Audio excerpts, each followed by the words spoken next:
الحمد لله وكفى وسلام على عباده الذين اصطفى أما بعد فأعوذ بالله من الشيطان الرجيم بسم الله الرحمن الرحيم كنتم خير أمة أخرجت للناس تأمرون بالمعروف وتنهون عن المنكر وتؤمنون بالله صدق الله العظيم.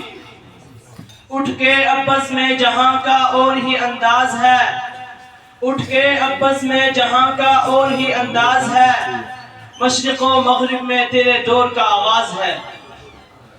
میرے واجب الاحترام اور حضرت اساتذہ اکرام اور میرے عزیز ساتھیوں، السلام علیکم ورحمۃ اللہ وبرکاتہ.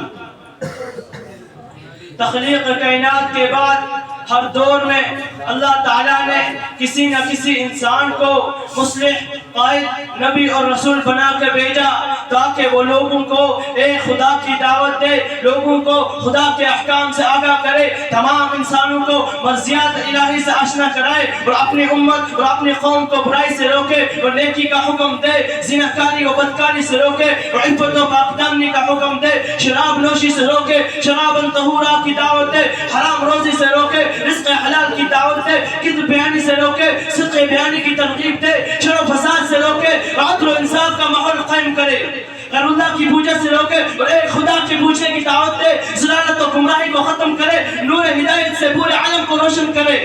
نبوت کا یہ سلسلہ حضرت آدم علیہ السلام کے زمانے سے شروع ہوا اور رسول مدحہ تاجدار مدینہ محمد عربی صلی اللہ علیہ وسلم پر ختم کر دیا گیا.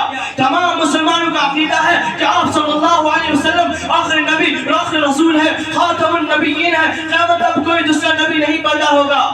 دوستو، نبوت کا سلسلہ ختم کر دیا گیا، لیکن برائیاں تو قیامت تک پائی جاتی رہے گی، شر و فساد کا وجود تو قیامت تک باقی رہے گا. اب آپ صلی اللہ علیہ وسلم کے بعد دین کی تبلیغ کون کرے گا؟ ہدایت کی دعوت کون دے گا؟ لوگوں کو صداقت اور ایمانت، عدل و انصاف کی تعلیم کون دے گا؟ خدا سے کون ڈرائے گا؟ جنت اور جہنم کے راستے کون دکھائے گا؟ اللہ تعالیٰ نے اس کا بھی انتظام کر دیا اور فرمایا کنتم خیر امۃ اخرجت للناس تأمرون بالمعروف وتنہون عن المنکر وتؤمنون باللہ.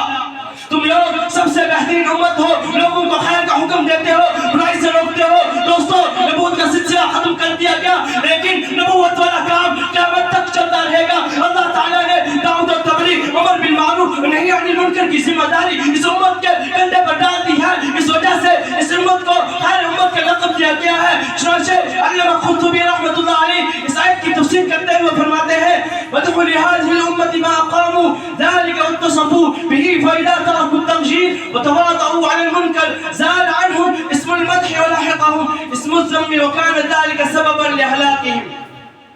خیر امت کا وصف اس امت کے لیے مدح اور تعریف ہے. اس وجہ سے اس امت کے لوگ امر بالمعروف اور نہی عن المنکر کا کام کرتے ہیں. اگر یہ لوگ یہ کام چھوڑ دے اور منکرات پر متفق ہو جائے تو وہی یہ وصف مدح ختم ہو جائے گا اور اس میں ذم لاحق ہو جائے گا اور یہ ان کی ہلاکت کا سبب ہوگا. یعنی اگر یہ امت متفقہ طور پر امر بالمعروف اور نہی عن المنکر کا کام ترک کر دے تو بہترین امت کا جو لقب دیا گیا ہے یہ لقب ختم ہو جائے گا اور کسی دوسرے برے نام سے اس امت کو پکارا جائے گا. اور امر بالمعروف اور نہی عن المنکر کا کام چھوڑ دینے کی وجہ سے یہ امت تباہ اور برباد کر دی جائے گی.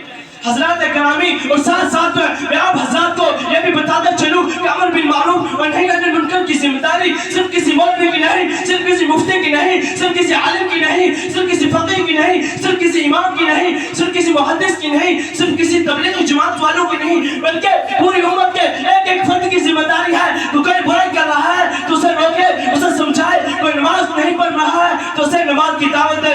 کوئی اللہ کی نافرمانی کر رہا ہے تو اسے اللہ کا خوف دلائے. باپ بیٹے کو سمجھائے، ماں بیٹی کو سمجھائے، بھائی بھائی کو سمجھائے، دوست دوست کو سمجھائے. غرض جس کے سامنے بھی جو غلط کام کرے اسے روکے، اسے ٹوکے اور اچھے کام کی ترغیب دے. یہ امت کے ہر شخص کا فریضہ ہے.